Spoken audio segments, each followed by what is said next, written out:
Bapak Ibu, Assalamualaikum warahmatullahi wabarakatuh. Waalaikumsalam warahmatullahi Waalaikumsalam wabarakatuh. warahmatullahi wabarakatuh. Bismillahirrahmanirrahim. Alhamdulillahirabbil alamin wa bihi nasta'inu ala umurid dunya waddin. Assalatu wassalamu ala asrafil anbiya wal mursalin wa ala alihi wa sahbihi ajmain amma ba'd. Yang sama-sama kita hormati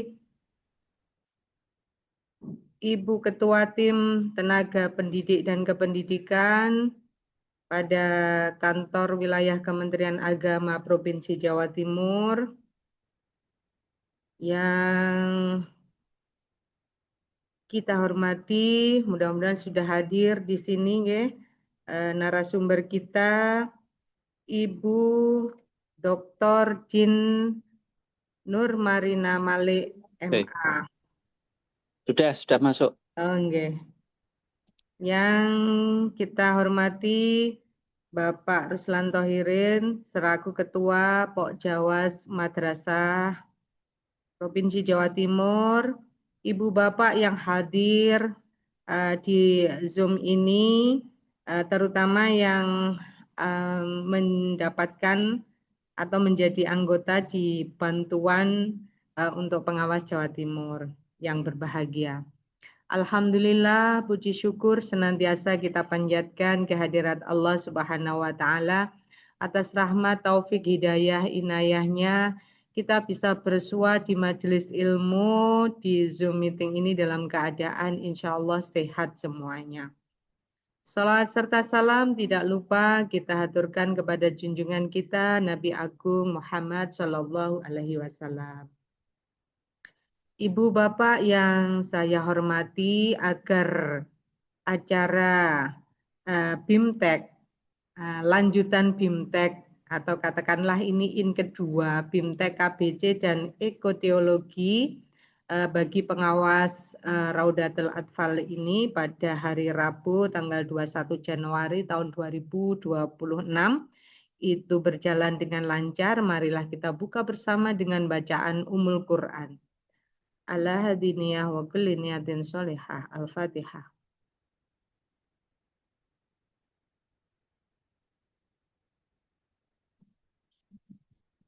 Amin. Ibu Bapak yang saya hormati, dengan sikap sempurna kita akan menyanyikan lagu Indonesia Raya.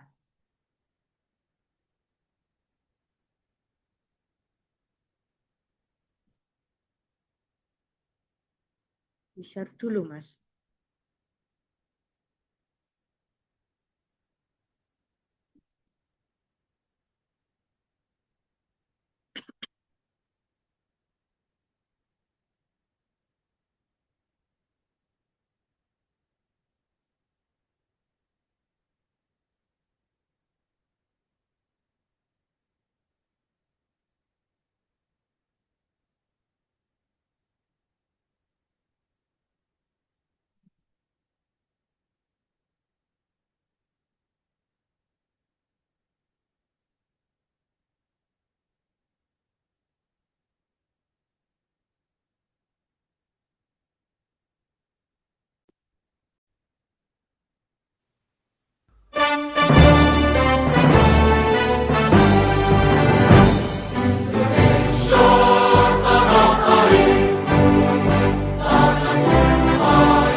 Bapak hadirin yang berbahagia, kita ikuti sambutan Jawa Timur. Untuk itu yang terhormat Bapak Roslan Tohirin SAG MSI disilahkan.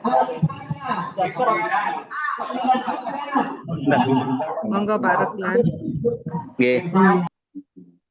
Assalamualaikum warahmatullahi wabarakatuh. Suara saya bisa didengar? Bisa. Bisa ya. Suwun bagus. Syukron katsiran ilallah. Alhamdulillah wassalatu wassalamu ala Rasulillah. Yang sama-sama kita hormati Ibu Dr. Din Malik Fajar, anggota BAN PDM Pusat. Yang kami hormati Ibu Dr. Arini, Ketua Tim Tendik Kantor Wilayah Provinsi Jawa Timur. Yang kami hormati seluruh panitia dan seluruh peserta yang hari ini hadir. Alhamdulillah. Pertama bersyukur kepada Allah Subhanahu wa taala, pada siang hari ini kita bisa melaksanakan kegiatan yang sangat penting dalam rangka penguatan kapasitas pengawas RA Sejatim yang alhamdulillah hari ini diikuti 33 peserta. Ya memang ini ada 5 peserta panitia yang hari ini menjadi narasumber di Tuban, belum bisa bergabung, tapi insya Allah untuk seluruh peserta bisa bergabung dari perwakilan 38 kabupaten kota. Kami memberi apresiasi yang setinggi-tingginya kepada semuanya. Bapak Ibu yang kami hormati, kita di penghujung kegiatan bantuan Pokja yang alhamdulillah Pokja Jawa Timur dapat tembus dan melakukan kegiatan-kegiatan dari bantuan Dirjen Pendis. Alhamdulillah sudah kita awali Zoom meeting yang pertama, dilanjutkan luring kurikulum berbahasa cinta, dan dilanjutkan hari ini terakhir. Alhamdulillah, mudah-mudahan materi dari Ibu Dr. Din Malik Fajar ini bermanfaat untuk dunia RA. Karena seperti kita ketahui bahwa kita perlu memberi sentuhan khusus kepada pengawas-pengawas RA di Jawa Timur yang insya Allah ada 7.500 lembaga RA di Jawa Timur. Kami sampaikan Bu Din dan Bu Arini bahwa peserta yang hadir ini merupakan peserta terpilih dari perwakilan Wilker, ada kabupaten kota di Jawa Timur, jadi hanya perwakilan menjadi ujung tombak. Pengawas-pengawas nanti bisa didiseminasikan ke Wilker masing-masing atau kabupaten kota masing-masing. Kami berharap mohon diikuti dengan seksama materi dari narasumber, mudah-mudahan bermanfaat untuk kita semua. Mungkin itu sementara kami sambutan dari Ibu Dr. Arina untuk membuka kegiatan pada siang hari ini. Dari kami akhiran, Assalamualaikum warahmatullahi wabarakatuh. Waalaikumsalam warahmatullahi wabarakatuh. Ibu Bapak yang saya hormati, kita ikuti sambutan arahan sekaligus membuka acara ini oleh Ibu Ketua Tim Tendik Penma Kanwil Kemenak Provinsi Jawa Timur. Untuk itu yang terhormat Ibu Dr. Arini Nihayati, maaf Ibu, Dr. Arini Indah Nihayati SPD MSI disilahkan. Terima kasih Bu Eni.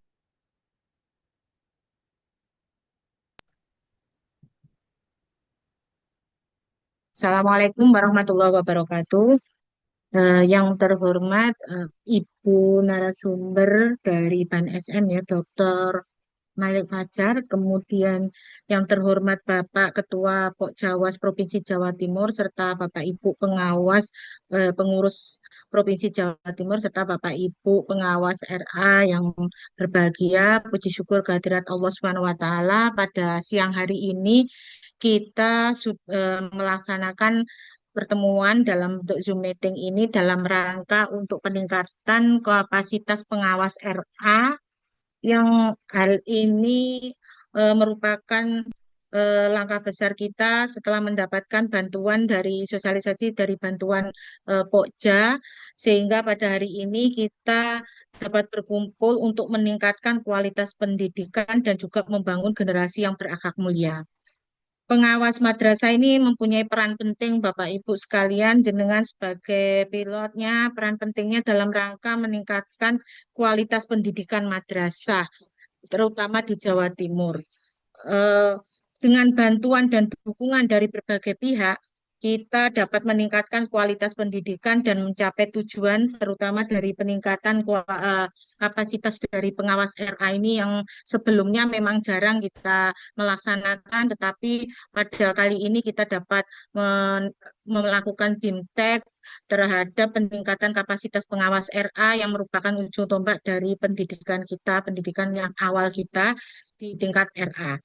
Dengan bantuan dan dukungan ini, maka kegiatan ini akan semakin kita harapkan ada berkembang atau dapat nanti disalurkan kepada RA-RA Bapak Ibu sekalian untuk meningkatkan kualitas dari pendidikan di tingkat RA. Bapak Ibu, ada sedikit mungkin pantun dari saya, bunga mawar di taman indah, berbau harum semangat kita. Pengawas madrasah, tugas mulia, meningkatkan kualitas cita-cita kita. Cakep. Dengan bantuan dan dukungan dari berbagai pihak, saya berucapkan terima kasih Bapak Ibu, terutama pada pengurus Pokjawas Provinsi Jawa Timur yang telah melaksanakan kegiatan ini, dan mari kita mulai acara ini dengan doa dan harapan semoga kita mendapatkan manfaat dan inspirasi. Selamat datang dan juga berterima kasih atas kehadiran Bapak Ibu sekalian pengawas RA dan juga pengurus Pokjawas Provinsi Jawa Timur. Mari acara ini kita buka dengan bacaan kuno kitab Al-Fatihah.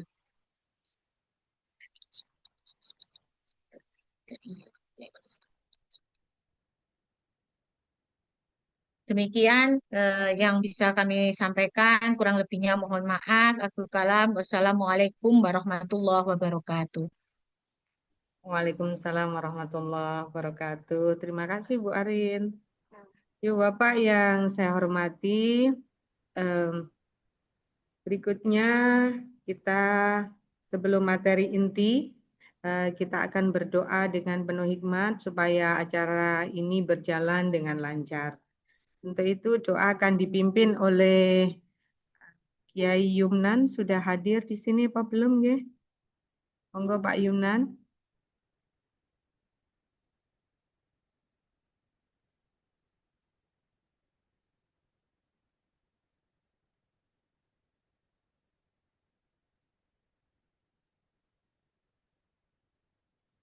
Karena nampaknya belum hadir, berkenan untuk doa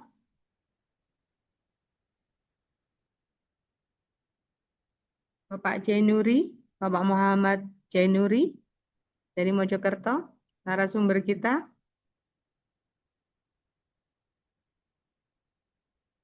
Baik Bapak Ibu, karena beliaunya nampaknya mungkin biarpet ya sinyalnya, mari kita akhiri pembukaan ini ya Bapak Ibu dengan bacaan Fatihah bersama-sama. Al-Fatihah.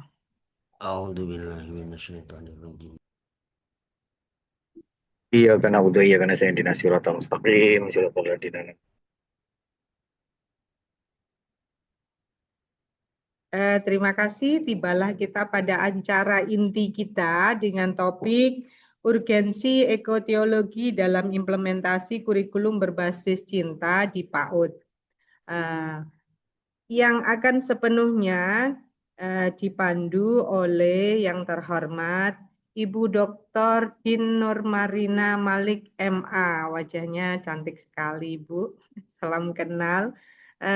Saya cari biografi beliaunya. Ini adalah seorang akademisi, praktisi pendidikan, kemudian anggota BAN PDM Pusat. Banyak Bapak Ibu. Beliau mempunyai latar belakang konsen sekali pada dunia pendidikan dan bidang komunikasi. Moto hidup beliau ini sangat menarik dan bisa kita tiru Ibu Bapak, bahwa beliau berprinsip lakukan yang terbaik, bersikaplah yang baik, maka kita akan menjadi yang terbaik. Mudah-mudahan nggak salah Ibu Din. Untuk itu sepenuhnya waktu kami silahkan kepada Ibu Dr. Din Nurmarina Malik MA. Disilahkan Ibu. Baik, terima kasih Ibu. Oke, kita mulai. Alhamdulillah ya, hari ini kita bisa jumpa bersama. Assalamualaikum warahmatullahi wabarakatuh. Waalaikumsalam. Bismillahirrahmanirrahim. Alhamdulillahirabbil alamin. Wassalatu wassalamu ala asyrofil anbiya'i wal mursalin wa ala alihi washabihi ajma'in amma ba'd. Alhamdulillah hari ini kita bisa jumpa bersama kembali dengan teman-teman di Jawa Timur ya. Saya ini kelahiran di Malang, Bu Emi. Jadi memang ini. Tapi sebelumnya saya berterima kasih kepada undangannya dari Bapak Ruslan dan kemudian tadi yang terhormat Ibu Arini yang sudah membuka acara dengan pantun. Wah, saya nggak nyiapin pantun tuh, saya nggak kurang canggih nih soal pantun memantun. Tapi insya Allah hari ini kita bersama-sama sebenarnya sharing ya Bu, diskusi dan sharing.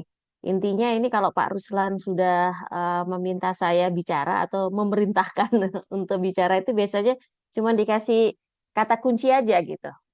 Tapi siapa audiensnya adalah Bapak Ibu sekalian dari pengawas RA dan kemudian seluruh pengurus pengurus dari Pokja ya bersama Pak Ruslan. Terima kasih atas undangannya.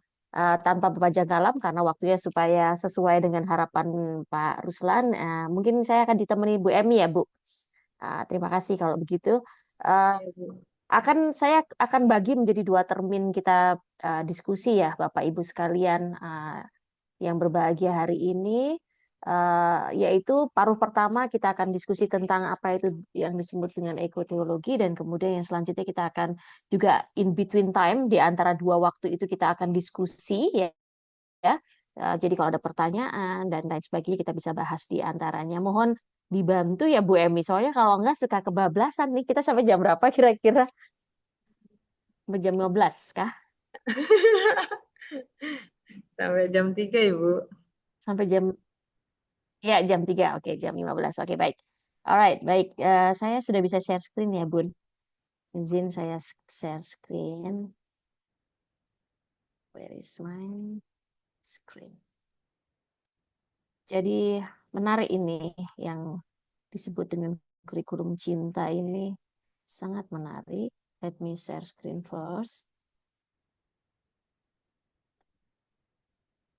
Oke, baik, bismillah. Ya, kita mulai ya. Saya tidak open screen luas, saya khawatirnya, sorry, ini saya belum attach.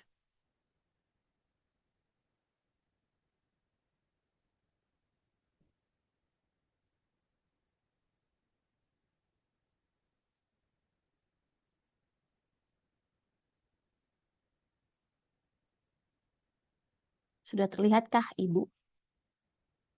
Bapak sekalian? Sudah Ibu. Ibu. Mudah-mudahan nggak ada bloknya ya, nggak ada blok yang menutupi. Oke, baik. Sebenarnya materi pesanan Pak Ruslan itu tentang ekoteologi aja nih Bu, gitu ya, dengan KBC gitu. Jadi maka yang biasa kami berikan gitu ya di Kementerian Agama juga selama ini beberapa pengawas secara nasional itu adalah memahamkan tentang mengapa ekoteologi dalam kurikulum berbasis cinta di pendidikan anak usia dini. Dan dari seluruh konsep itu, ketika pertama kali kami mendengarkan tentang kurikulum cinta, ini kebetulan Bapak Menteri Agama kita ini, Prof. Nazaruddin Umar ini cukup cukup bersahabat gitu ya, sangat bersahabat. Dan poin yang pertama disampaikan, nanti kita mau bikin kurikulum berbasis cinta nih Mbak gitu, manggilnya saya Mbak. Terus saya akan bilang, wah keren sekali. Poin apa yang paling mendasar? Dan di bulan September lalu saya mendengarkan secara langsung juga disampaikan oleh Bapak Dirjen tentang apa itu kurikulum berbasis cinta, dan poin ekologi ini menjadi sesuatu yang saya menganggapnya sangat keren sekali gitu, sangat bagus sekali bahwa kita menyandarkan pendidikan ini terhadap pada kepedulian terhadap lingkungan hidup, gitu ya. Nah, ini judul besarnya nih ceritanya Bu Erni. Nah, tak kenal maka tak sayang. Tadi sudah dibacakan sedikit oleh Bu Erni juga, dan saya tidak pernah selalu merasa oke dengan terlalu banyak hal yang kita lakukan di aktivitas, karena saya sebenarnya adalah seorang ibu dari 3 orang anak gitu ya, dan saya menikmati profesi saya sebagai ibu rumah tangga, sebagai ibu. Jadi hal-hal yang lain ini cuma additional, dan hari ini saya bicara banyak di pendidikan karena saya menyelesaikan apa namanya uh, tugas saya sebagai ibu untuk mendidik anak-anak saya dengan baik. Setelah itu baru sekarang berguna untuk masyarakat di Indonesia hingga menjadi anggota BAN dan berbagai macam aktivitas yang lainnya. Oke, mari kita mulai dari sini dulu ya. Kenapa kita melihat ini? Keputusan Direktur Jenderal Pendidikan Islam nomor 6077 tahun 2025 tentang panduan kurikulum berbasis cinta, di sini sangat jelas sekali step by step apa yang mesti dilakukan.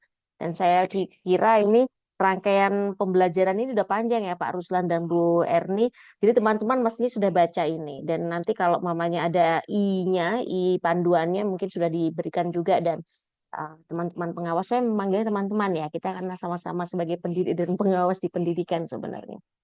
Nah, poin-poin yang diaturkan di dalam keputusan Direktur Jenderal ini detail. Saya melihatnya sangat detail. Jadi, dan keterhubungannya dengan pembelajaran mendalam, dengan Kementerian Pendidikan Dasar Menengah hari ini yang sedang digadang-gadang dan dicanangkan, kemudian dengan seluruh rencana kita mutu lulusan anak Indonesia akan menjadi seperti apa, itu juga sangat inline sekali dan sangat jelas dijelaskan di dalam panduan kurikulum ini. Jadi saya pikir yang ada di screen Bapak Ibu sekalian ini bisa menjadi poin penting untuk dibaca dan kembali lagi dikaji jika kita ingin memandu teman-teman di RA, khususnya yang beragam ya. Di RA itu saya melihatnya, karena saya juga bicara di IGRA kadang-kadang ya, jadi di sana itu RA yang disebut dengan RA itu ragamnya luar biasa. Ada yang keren sekali, yang modern sekali, ada yang diselenggarakan dengan cinta kasih ya di tempat-tempat yang sederhana sekalipun. Dan menurut saya apapun juga yang diupayakan oleh ibu-ibu penggiat RA atau bapak ibu penggiat RA itu patut kita apresiasi. Sesi hari ini ya yang kita akan bagi menjadi 2 termin rencananya, mungkin 30 menit. This is I have to be very fast nih Bu Erni. Jadi tujuan sesinya ini adalah memahami arti ekoteologi itu apa dalam konteks pendidikan Islam. Mungkin di dalam buku panduan tadi juga sudah dijelaskan secara gamblang bahwa yang disebut kurikulum berbasis cinta ini salah satunya itu tidak hanya cinta pada tidak diri sendiri ya sebagai ciptaan Allah, tetapi pada semua hal yang diciptakan oleh Allah atau apapun juga yang diciptakan di dalam bumi ini. Nah, kemudian kita akan bicara sedikit tentang prinsip kurikulum berbasis cinta, tidak detailing. Saya tidak akan membuka RPP-nya bentuknya kayak apa ya, assessment-nya seperti apa. Saya pikir itu sesinya tidak cukup tidak cukup kuat ya waktunya. Namun yang akan saya highlight di sini adalah sesi kedua tentang apa yang bisa kita lakukan sebagai pengawas untuk bisa membantu teman-teman di RA menyajikan kurikulum berbasis cinta ini dengan benar, terutama pada aspek ekoteologinya, gitu ya. Nah, sebelum kita jalan-jalan lebih jauh, gitu, mari kita refleksi dulu. Nih ya, bencana Sumatera tahun 2025 di bulan November lalu ini membukakan atau membuka cakrawala kita, membuka pikiran dan kesadaran kita bahwa urgensi ekoteologi dalam kurikulum Cinta di PAUD ini menjadi sangat penting gitu ya. Tidak merupakan kebetulan yang menjadi hal yang dipikirkan secara mendalam oleh Bapak Prof. Nazaruddin Umar bersama seluruh jajarannya itu tentang kenapa perlu memunculkan sebuah kurikulum tersendiri. Apa bedanya dengan kurikulum yang lain? Apa bedanya dengan pedoman-pedoman yang lain yang akan memandu cara kita mendidik di Indonesia ini. Nah, poin di mana data dan fakta tentang bencana Sumatera 2025 saya tidak perlu membukakan terlalu jauh, tetapi saya pikir perlu kita ulas sebagai pijakan kita dalam diskusi hari ini. Berikut adalah data-data ya, kita bisa melihat ada lebih dari 1.190 jiwa meninggal dan 141 hilang, yang dinyatakan mesti yang hilang tentunya juga meninggal gitu ya. Dan kemudian adanya kerugian sejumlah 68,6 triliun dan lain sebagainya. Ini disebabkan oleh berbagai macam aspek ya. Kalau kita bilang ini adalah disaster gitu, natural disaster atau yang disebut dengan bencana alam, maka ini juga menjadi poin penting bahwa alam itu sesuatu yang tidak bisa kita prediksi. Yang bisa kita prediksi adalah apapun juga yang ada di muka bumi ini. Maka plus deforestasi atau penggundulan gunung itu juga menjadi sebab mengapa bencana ini menjadi lebih masif. Jadi artinya hujan ekstrim saja sudah cukup untuk bisa membuat ketidakstabilan di dunia ini, plus deforestasi ya, ini menjadi poin penting. Nah, ini nanti perlu dipahamkan kepada anak-anak melalui tema-tema. Apakah kita akan membahas tentang bencana itu dan traumanya? Tidak ya, Bapak Ibu sekalian, kita akan bicara tentang hal-hal yang membangun karakter, membangun habit di anak-anak supaya mereka tahu apa yang perlu dilakukan sebagai manusia di muka bumi, dan diawali dari kepembiasaan di saat PAUD. Jadi saya melihat bahwa fungsi dari pendidikan di RA, fungsi dari pendidikan di SD, SMP, bahkan SMA itu menjadi poin penting. Kalau kami di Badan Akreditasi Nasional sedikit mengulas ya di BAN PDM itu, melihat bahwa data dari akreditasi kami di tahun 2025 akhir ini, bahwa penguatan di bagian pendidikan anak usia dini dan dasar itu sangat-sangat diperlukan.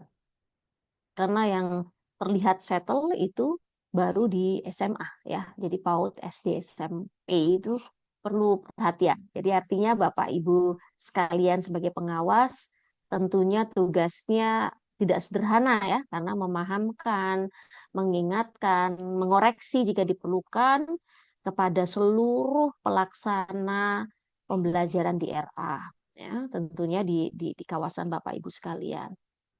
Nah, di urgensi ekoteologi, anak usia dini perlu sadar bahwa alam adalah ciptaan Allah. Nah, ini makanya ayat ini atau bagian di seluruh banyak bagian di Al-Baqarah gitu ya, menceritakan tentang bagaimana kita tidak boleh tidak peduli pada lingkungan hidup atau tidak boleh tidak menjaga lingkungan hidup. Nah, dan banyak ayat-ayat yang lainnya di Al-Quran itu dibacakan berulang-ulang. Jadi ketika kita melakukan pembelajaran di RA, itu nanti Ibu bisa menyampaikan kepada teman-teman guru di RA, ini yang harus dilakukan. Bacakan ayatnya, bacakan artinya, dan kemudian ulas. Walaupun cuma 5 menit atau 10 menit pertama, itu sangat penting. Di samping juga kita sembari membacakan buku-buku ya. Jadi contohnya tentang hutan hujan tropis contohnya. Nah, ketika temanya tentang hujan-hujan tropis, hutan hujan tropis, maka nanti dibukakan buku tentang hutan hujan tropis. Bacakan dulu surat Al-A'raf ini, bagaimana kita harus menjaga lingkungan hidup ini dengan sangat baik supaya yang dihadirkan dan diciptakan dan disiapkan Allah Subhanahu wa taala kepada kita semua ini tetap harus terjaga, karena ini berhubungan dengan keberlanjutan dari dunia dan kenyamanan orang hidup di dunia atau kualitas hidup orang di dunia. Jadi artinya apa yang terjadi di Aceh, Sumatera Barat, Sumatera Utara itu disampaikan bahwa teman-teman kalian yang RA dan TK tidak nyaman loh, TK dan RA-nya hancur terkena banjir dan lain sebagainya. Itu perlu fakta-fakta itu. Nah, di pendidikan cinta kita poin pada menanamkan kepedulian lingkungan, tanggung jawab, dan religius. Nanti kita bahas lebih lanjut tentang maksudnya ini apa ya. Nah, pesan kunci dari urgensi pendidikan teologi, ekoteologi berbasis KBC ini adalah bahwa bencana ekologis adalah peringatan. Sebenarnya bukan Allah mau memberikan punishment atau memberikan ujian tanpa sebab ya, tetapi merupakan peringatan sehingga pendidikan anak usia dini sebagai kunci utama atau foundational basic ya, jadi foundational ability atau kompetensi fondasional itu perlu diperhatikan. Kita semua sedang bertanggung jawab untuk itu. Saya sendiri secara keahlian itu concern pada PAUD dasar menengah. Jadi 0 sampai 18 tahun stretch-nya ketika kita berdiskusi. Makanya Pak Rusan kemarin bertanya, Ibu, bisakah kita bicara tentang ekoteologi? Why not? Karena itu yang selalu sebenarnya kita berikan. Kita jalankan dalam tema-tema ketika mengajar guru-guru di PAUD, SD, SMP maupun SMA. Ya. Nah, pendidikan anak usia dini harus menanamkan cinta pada alam sebagai bagian dari cinta kepada Allah. Jadi artinya cinta sesamanya juga kita jaga, ya. Kita akan membangun bagaimana anak-anak itu peduli dengan satu sama lain. Juga kita mulai mengajarkan tentang berbagai macam tauhid ya, dari tauhid rububiyah. Ya, kita ajarkan bahwa ada sesuatu yang jauh lebih besar daripada diri kamu. Nah, contohnya seperti itu. Nah, apa itu ekoteologi? Definisi dari ekoteologi adalah kajian tentang hubungan manusia dengan alam semesta berdasarkan nilai-nilai ketuhanan. Jadi ekologinya itu adalah lingkungan hidup ya, sedangkan teologinya adalah nilai-nilai ketuhanan. Dan bagaimana ini menjadi harus padu gitu ya. Dan saya kira di dalam kurikulum KBC ini brilian sekali. Saya menyebutnya sangat brilian. Dan walaupun dengan judul yang cukup kontroversi karena menarik sekali, orang pengen tahu ini apa ini kurikulum cinta gitu. Tetapi di dalamnya penuh makna yang selama ini menjadi hal yang dibicarakan di ranah pendidikan, tetapi bukan menjadi concern yang utama, menjadi perhatian yang utama.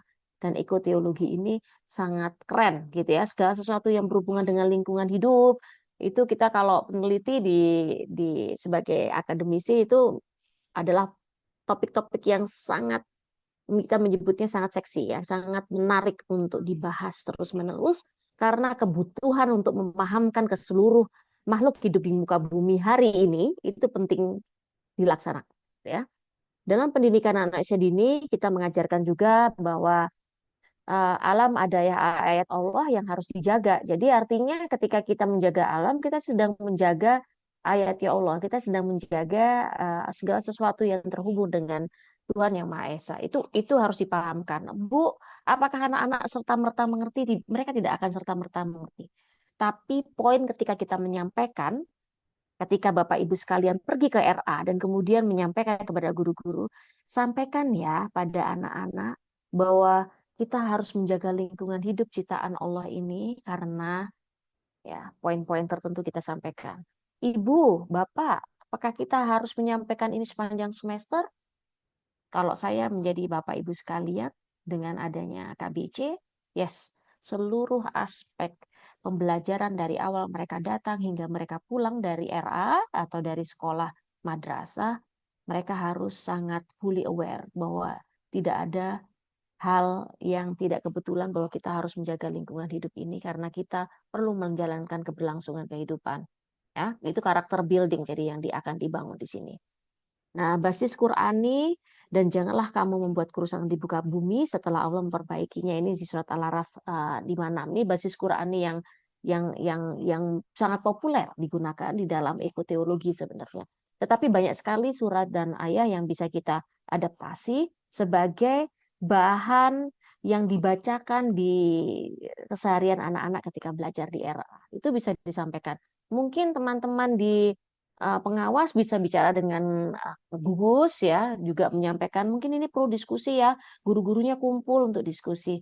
Dan mungkin juga teman-teman pengawas juga akan duduk bersama RA-RA yang dibina untuk bersama-sama mengkaji. Jadi penting itu. Belajar kolaborasi dalam belajar itu penting sekali dan saya pikir semua kurikulum bahkan di dalam pembelajaran mendalam yang digencarkan oleh Kementerian Pendidikan Dasar Menengah itu juga meminta bagaimana kolaborasi antar kita semua itu diperlukan. Nah, dalam kurikulum berbasis cinta, prinsip utamanya itu adalah Rahman Rahim ya, kasih sayang, empati, penghargaan terhadap martabat manusia. Jadi artinya sense of gratitude, bagaimana kita membangun rasa berterima kasih atau bersyukur kepada lingkungan kita itu perlu dipahamkan gitu ya. Nah, gitu ya. Nah, kemudian yang selanjutnya kita mau sampaikan, maaf ini ada telepon masuk. Nah, kemudian fokus pada aspek kognitif, afektif, spiritual, sosial. Ini standar. Ini standar untuk melatih PAUD dasar menengah. Ya, aspek post kognitifnya, afektifnya, spiritual, dan sosial. Nah, apa sih fungsi guru itu? Di kurikulum berbasis cinta itu, guru adalah untuk sebagai inspirator, guidance, gitu ya, memberikan inspirasi, gitu, murabi, gitu ya. Orang tua sebagai pendukung, kemudian pemerintah sebagai pengarah kebijakan. Jadi di dunia ini, di Indonesia ini atau di banyak negara itu ada 3 sektor. Sektor pertama adalah pemerintah, sektor kedua itu adalah bisnis, dan sektor ketiga adalah masyarakat atau sosial masyarakat. Nah, artinya fungsi 3 guru ini penting sekali harus ada. Jadi ada sektor, kemudian ada fungsi 3 guru. Ada 3 hal ya, sama-sama 3 ya. Satunya lagi sektor. Tadi pemerintah, kemudian bisnis, dan kemudian yang terakhir adalah organisasi sosial atau NGO dan lain sebagainya. 3 hal ini nggak boleh tidak satu padu dan menyuarakan sesuatu yang sama seperti tentang kurikulum berbasis cinta ini harus seluruh aspek itu menyuarakan. Nah, fungsi-fungsi guru sebagai inspirator, sebagai pendukung dari pendidikan itu perlu disampaikan. Jadi anak itu dididik oleh 3 hal. Satu adalah guru, yang kedua adalah orang tua di rumahnya atau guru utamanya, dan yang 3 adalah lingkungan. Jadi ini semua harus bergerak sama, ya. Jadi teman-teman yang akan memberikan supervisi kepada A juga mungkin perlu bersepakat bersama ya bahwa tugas kita itu tidak sederhana dan tidak bisa dilaksanakan sendiri. Jadi harus bersatu padu gitu ya. Nah, apa sih kaitan ekoteologi dengan Al-Islam dan Al-Quran? Nah, di PAUD diajarkan tentang tauhid dengan sangat lembut, mengenangkan Allah sebagai pencipta alam. Jadi ketika kita berterima kasih, kita terima kasih sama Allah ya. Dan hal ini yang terus-menerus diajarkan kepada guru. Bagaimana kita berbicara pada anak-anak tentang ilahiyah, tentang tauhid itu bergantung pada nada suara, nada bicara, pilihan diksi dari orang-orang tersebut atau guru-guru tersebut. Jadi ketika kita ngajarkan agama, jangan sampai nyaring, tegang, tidak menyenangkan, anak-anak menjadi ateis nanti, nggak mau beragama. Tetapi ketika itu lemah lembut, nyaman, dibacakan Qur'annya, dibacakan artinya, dibahas dengan tenang, ketika anak-anak berkomentar, ditanggapi dengan penuh kesabaran dan merayakan, itu poin penting di dalam pengenalan ekoteologi dengan Al-Islam dan Al-Quran. Kemudian karakter spiritual, ya, ramah, sabar, ikhlas. Kita harus ramah dengan lingkungan, ramah dengan temannya dan lain sebagainya, sabar dan ikhlas. Ini hal-hal yang sudah sangat Bapak Ibu sekalian canggih ya, sangat ketahui dengan kuat gitu. Saya akan melakukan ini dengan sangat cepat karena misi saya dengan permintaan Pak Ruslan adalah di bagian akhir dari diskusi kita nanti. Pendidikan cinta menumbuhkan kepedulian terhadap sesama dan lingkungan. Jadi ada satu kota, ya, 2 hari yang lalu saya bertemu dengan salah satu wamen untuk Kementerian Pendidikan Tinggi ya. Beliau menyampaikan bahwa ada satu wilayah di Indonesia itu yang tidak mau diajarkan tentang toleransi.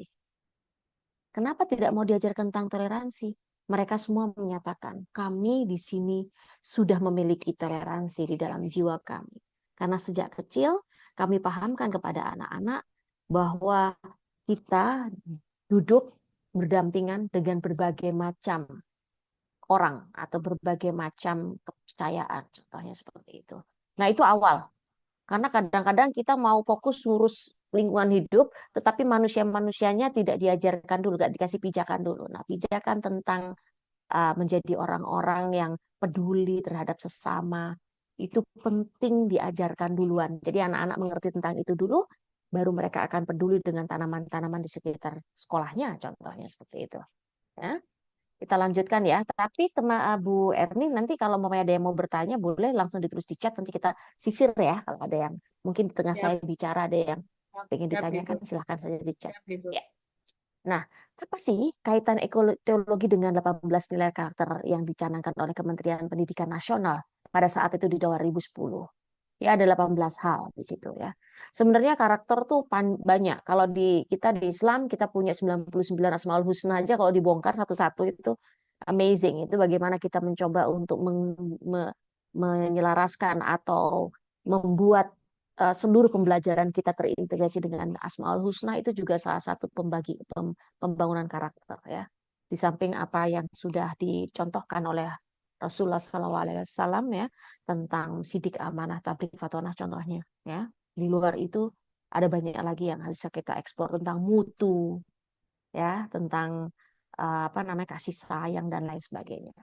Jadi ekoteologi dengan kurikulum berbasis cinta ini sama dengan menguatkan nilai peduli lingkungan, religius, tanggung jawab, toleransi, dan cinta damai. Dan itu semua sudah ada di dalam 18 nilai karakter yang diturunkan oleh Kementerian Pendidikan Nasional di tahun 2010, dan hingga hari ini ketika saya mengajar tentang pendidikan karakter di universitas itu selalu menyampaikan hal yang sama, bahwa dari yang 18 ini saja pastikan itu kita ajarkan. Nah, selebihnya nanti kita bisa bahas lebih jauh lagi. Oke, ini termin 1 ya Ibu, nanti supaya kita punya waktu yang kedua lebih panjang. Nah, mari kita diskusikan ya. Nanti teman-teman boleh chat, boleh bicara langsung, karena saya juga ingin berkenalan dengan banyak Bapak Ibu sekalian di sini, dan supaya nggak ngantuk, karena kalau jam segini nih jam rawan ya Bu Erni, nanti saya takutnya ditinggal mengerjakan pekerjaan yang lain kalau saya bicara terus ya. Siap Ibu. Nah, mari kita diskusi. Ibu. Oke, ini boleh jawab ya. Nanti siapa boleh dipilihkan ya Ibu. Bagaimana pengawas RA melihat praktik ekoteologi di kelas? Jadi biasanya seperti apa? Karena praktik ekoteologi di kelas atau seluruh kurikulum maupun pembelajaran mendalam itu refleksinya tidak ada di dokumen. Jadi jangan sekedar dokumen. Ini yang selalu saya sampaikan. Lalu saya di Kalimantan juga menyampaikan hal yang sama sebenarnya kepada pengawas TK ya. Saya sampaikan, jangan sampai kita datang ke sekolah hanya melihat kepada dokumen. Sudah dimasukkan belum ekoteologi? Sudah Bu, Pak. Sudah belum ada kegiatannya? Ada nih Pak. Nah, netnya dokumen. Akan menarik ketika ada waktu yang cukup gitu ya. Sekolah-sekolah tertentu, saya nggak tahu ya Bu Erni, biasanya pengawas itu mengawas berapa sekolah? Karena kan beliau kan harus menjaga semuanya ya. Jadi artinya satu Ya, sekolah dengan sekolah demografi sesuai demografinya ya. Biasanya oke, baik. Biasanya lebih dari berapa jumlahnya? Kalau untuk simpatika itu minimal 8, 7, 10. Ada yang lebih dari itu. Kalau yang di Madura, yang di Sumeneb itu banyak sekali. Di Lamongan banyak. Oke, baik. Berarti saya senang nih. Nanti di akhir saya mau kasih hint ya. Saya memberikan tips and tricks. Supaya dari yang tadi 7, 8, kemudian ada yang banyak sekali. Nanti yang banyak sekali itu ngeri juga. Bu Erni berapa itu sebenarnya? 20K atau 50K. Tapi yang jelas yang banyak itu bagaimana kita memanage, mengaturnya sebagai pengawas. Karena urusan pengawas ini, kalau sekarang Bapak Ibu sekalian mengawas di dunia gitu, kira-kira ada nggak ya mengawasi kita di atas kita ini? Pasti ada ya. Sekarang saya menjadi gurunya Bapak Ibu sekalian. Saya juga ada gurunya lagi di atas ya. Ada guru besar, ada guru-guru yang lebih tinggi, dan ada Allah ya yang akan melihat apa yang sudah saya lakukan. Nah, maka bagaimana pengawas RA melihat praktik ekoteologi di kelas itu, saya ingin bertanya sebenarnya. Mungkin 1 orang atau 2 orang boleh Bu. Dan setelah itu nanti pertanyaan yang kedua, boleh Bu? Ada yang mau menyampaikan? Boleh tulis di chat, tapi saya pengen dengar suaranya juga. Mungkin 1 orang, 2 orang. Boleh. Silakan Bapak Ibu bisa raise hand.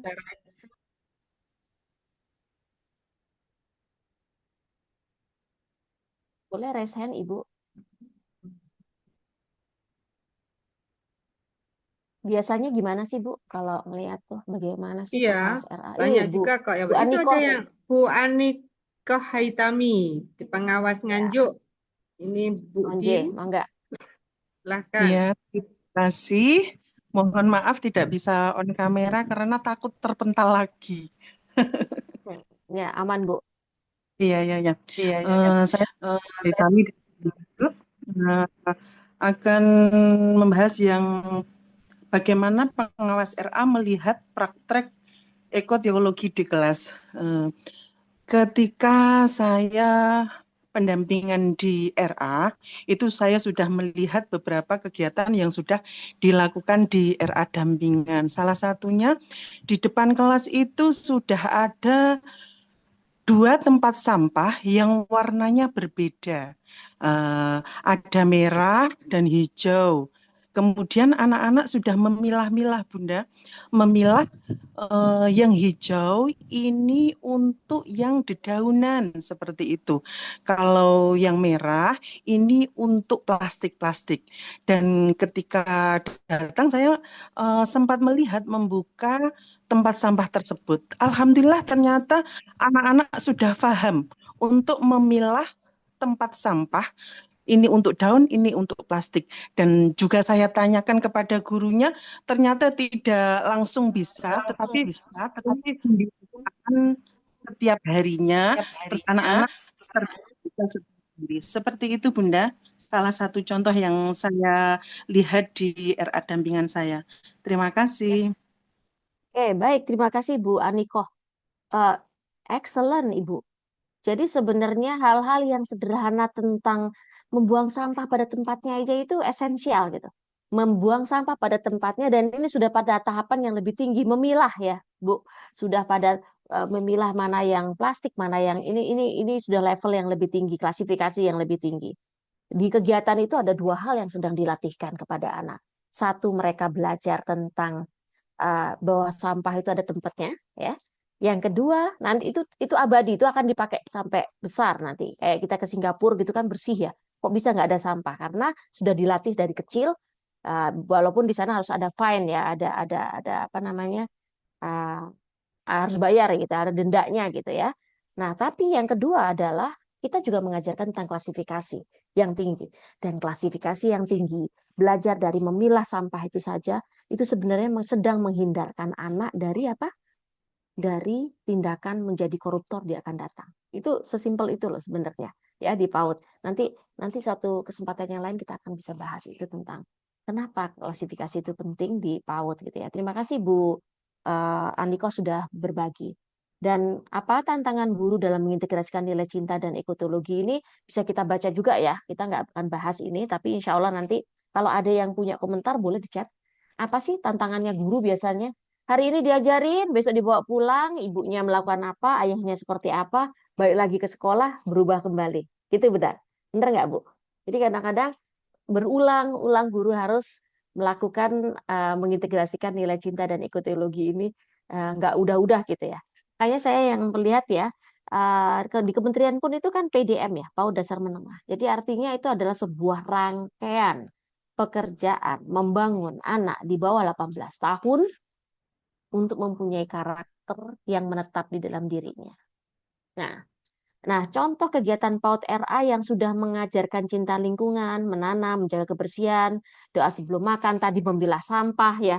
Saya pikir ya, yang saya lihat ada satu mahasiswa saya gitu ya di Magister Pendidikan Dasar, mereka menyampaikan bahwa ibu, setelah kami mengajarkan tentang memilah sampah dan mendaur ulang sampah, tidak ada lagi sampah makan nasi itu yang terbuang begitu saja. Jadi kadang-kadang kan anak-anak kecil kan hari ini lagi pengen makan, lah kadang-kadang nggak pengen makan. Jadi kan ada sisa makan nasinya sedikit, walaupun tidak banyak gitu ya.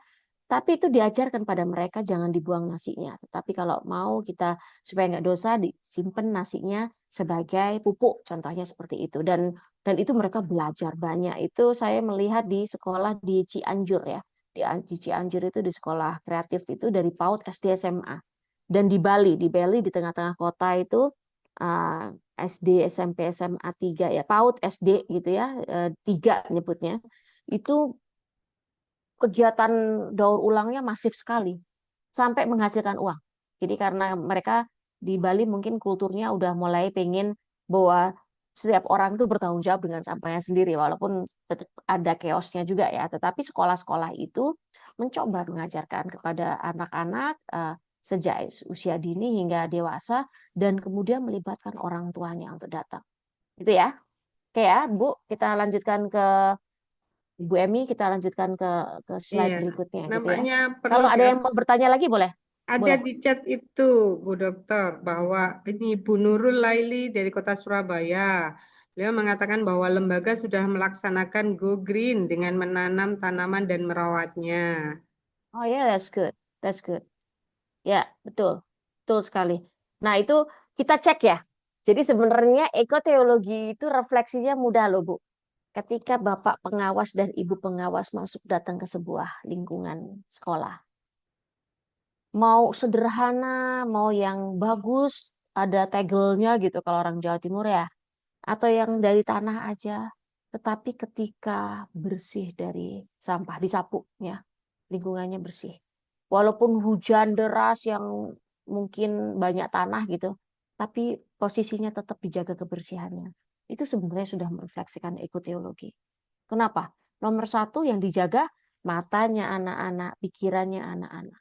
Mau tampilkan apa pada anak-anak dengan lingkungan sekolahnya. Terus kemudian ketika kita masuk ke sebuah sekolah, kita laut cara mereka meletakkan pot bunganya atau pot tanamannya atau menanam. Itu kita bisa melihat apakah mereka itu tidak harus menjadi sekolah adiwiyata atau PAUD adiwiyata. Itu kan nanti ya di akhir akan keren bisa mencapai itu. Tetapi dari bagaimana orang-orang dewasa dalam hari ini guru dan penggiat pendidikan di atau yayasannya gitu menjaga lingkungan sekitar sekolah sebenarnya sedang mengedukasi ekoteologi kepada anak-anak. Yang distimulasi apa? Matanya. Kalau bersih itu wangi nggak enak kan? Ya kadang-kadang kan ada yang kotor, berantakan, amis gitu ya. Tapi ada yang bersih, nyaman, rapi tanamannya.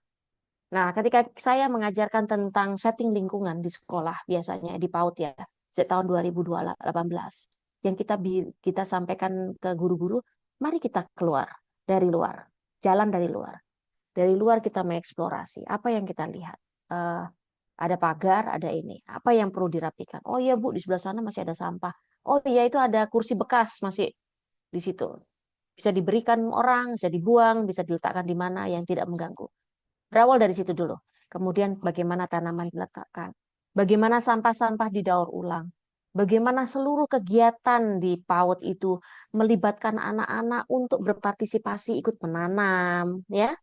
Kotor-kotoran pakai tanah juga nggak apa-apa. Ketika mereka di sentra bahan alam contohnya atau di aktivitas bahan alam, mereka tuang-tuang, setelah itu beres-beres. Bagaimana kegiatan beres-beres menjadi sebuah SOP yang harus ada di setiap sekolah. Itu poin yang paling penting sebenarnya, Bapak Ibu sekalian. Oke, thank you ya, Ibu Nuril ya. Ibu Nurul.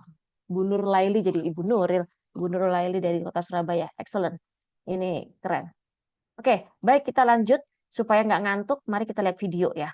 Ini video dari TikTok sih sebenarnya. Tetapi menarik aja saya ingin share sama Ibu Bapak sekalian. Di Jepang, ada satu prinsip sederhana.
tanpa ujian.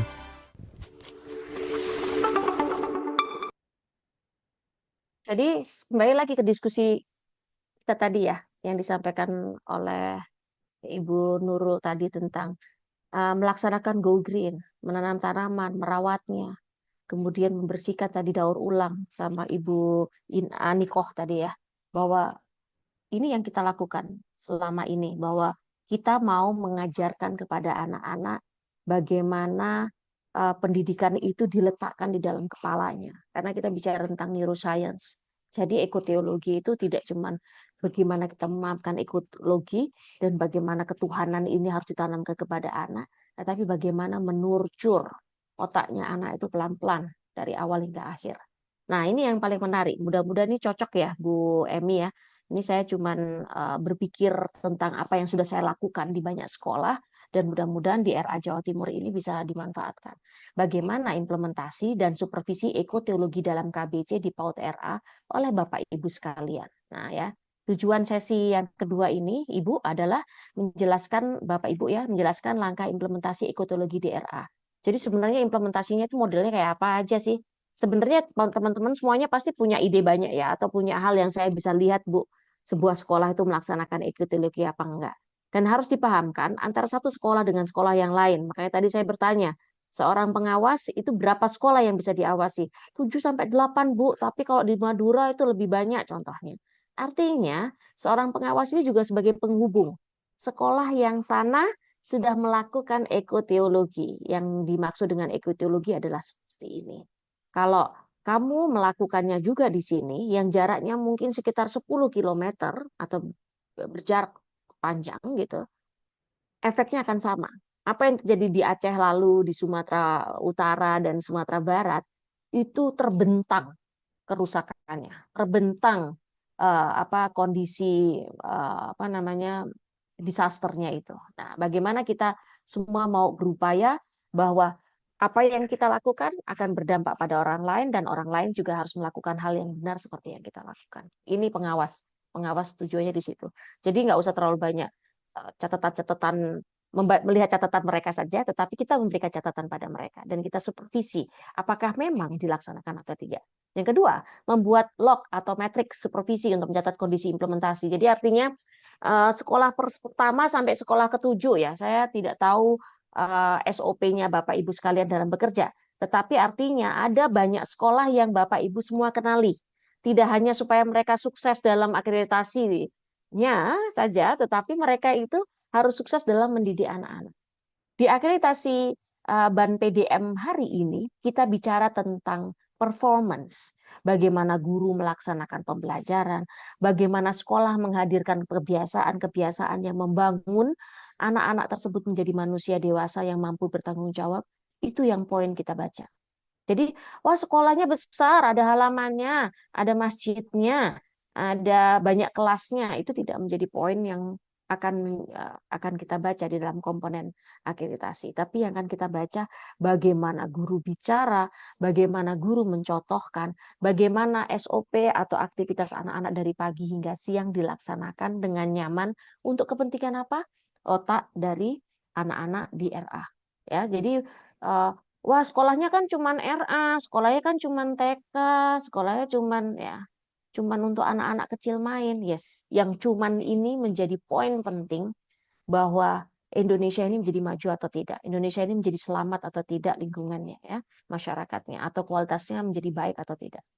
Kemudian menyusun RTL, rencana tidak lanjut, pengawas PAUD RA. Ini esensial. Saya tidak tahu ini hal yang paling dibutuhkan atau tidak. Nanti kalau ada hal yang lain lagi boleh ditanyakan. Tetapi saya lihat ini prinsip yang mungkin dilaksanakan sudah, tetapi mungkin tidak terekam dengan baik. Ya. Karena kenapa harus terekam dengan baik? Karena kita sedang membuat komunitas belajar bersama dan toleransi. Bahwa ketika satu melakukan hal yang baik, yang lain akan menjadi baik. Dan ketika satunya melakukan hal yang negatif, maka yang lain juga bisa mendapatkan dampaknya. Nah, bagaimana implementasi ekotologi di PAUD dan RA?